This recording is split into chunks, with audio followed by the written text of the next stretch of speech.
শিলুদা, এই যে স্বাধীনতা দিবসের 4টে ফ্ল্যাগ উত্তোলন করলে দমদমে, তো এইসব নিয়ে গ্রুপে সাবজেক্ট শিলাজিৎ এবং নানান তোমার যে গ্রুপ আছে সোশ্যাল মিডিয়ায় যারা এখন অ্যাক্টিভ হয়ে আছে, এদের জন্য স্বাধীনতা নিয়ে তোমার কোনো মেসেজ? কারণ এই মুহূর্তে তো সবাই এসে পৌঁছাতে পারেনি। স্বাধীনতা নিয়ে, স্বাধীনতাটা খুব ডাইসি। আর হ্যাঁ, স্বাধীনতার আমরা ছোটবেলা থেকে আমার নিজের মনে হয় আমি ভীষণ স্বাধীনভাবে আছি। এখন আমি অনেককে দেখেছি, অনেকে বলে যে আমরা পরাধীন। পরাধীন কার কাছে, কিসের জন্য পরাধীন? এখন যদি আমি আহ, কোনো খাবারের প্রতি সাংঘাতিক লোভ করি, হ্যাঁ, যে আমি এই খাবারটা না খেয়ে থাকতে পারবো না।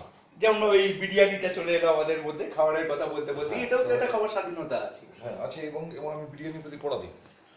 তো এবারে বিরিয়ানি ছাড়া আমি যদি যেদিনকে ভাববো যে আমার চলবে না, সেদিনকে আমি বিরিয়ানির কাছে পরাধীন হয়ে গেলাম। এটা খুব মজার ব্যাপার হয়েছিল যখন আমি ইনফ্যাক্ট স্বাধীনতা বোঝাতে এটা খুব সুন্দর এক্সাম্পল আমার মনে হয় যে বিগ বসের বাড়িটা আমাকে বললে খুব ভালো হয়। বিগ বসের বাড়িতে একটা ইনস্ট্রাকশন ছিল, সেই ইনস্ট্রাকশনটা হচ্ছে যে দুটো জিনিস করতে পারবে। একটা হচ্ছে কাউকে বেধড়ক মারতে পারবে না, আর একটা হচ্ছে গালি দিতে পারবে না।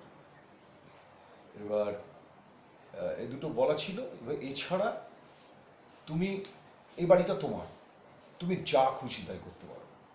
এবার এই যা খুশি তাই করতে পারার মধ্যে কেউ কাজ ইচ্ছে করলে করতে পারতো, কেউ না করলে করতে পারতো না, মানে না করলে করবে না, এরকম ব্যাপার ছিল। এবারে ঘটনাটা হলো যে এই যে একটা স্বাধীনতা স্পেস দেওয়া হলো, সেটাকে কেউ কেউ ইউটিলাইজ করলো, কেউ কেউ মিস ইউটিলাইজ করলো। কীভাবে? আমার কলকাতার রাস্তায় হেঁটে চলার স্বাধীনতা আছে, এবং হিসি করারও স্বাধীনতা আছে।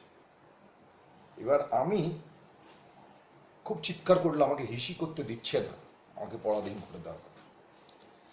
এইটা কত বড় স্বাধীনতার প্রতি চেষ্টা, স্বাধীনতার অর্জন করার চেষ্টা। এটা যদি ঠিকমতো বোঝা যায় তাহলে স্বাধীনতাটা বোঝা যাবে। তোমার কাছে সব আছে, তুমি সব কিছু করতে পারো, তুমি যা খুশি তাই করতে পারো, কিন্তু তুমি কতটা করবে সেটা তোমার উপর। আর যে জিনিসটা তুমি করতে পারছো না, সেটা ওই স্বাধীনতার নাম দিয়ে পারছি না বলতে না। যেমন অনেকে বলে আমার বাবা বলেছে করবো না। ও, বাবা বলেছে বলে তুই করবি না? হ্যাঁ, তাহলে বাবা বলেছে পড়াশোনাটা করলি না কেন? সেটা করছে না নিজের ইচ্ছেতে, তখন তার কোনো অসুবিধা নেই।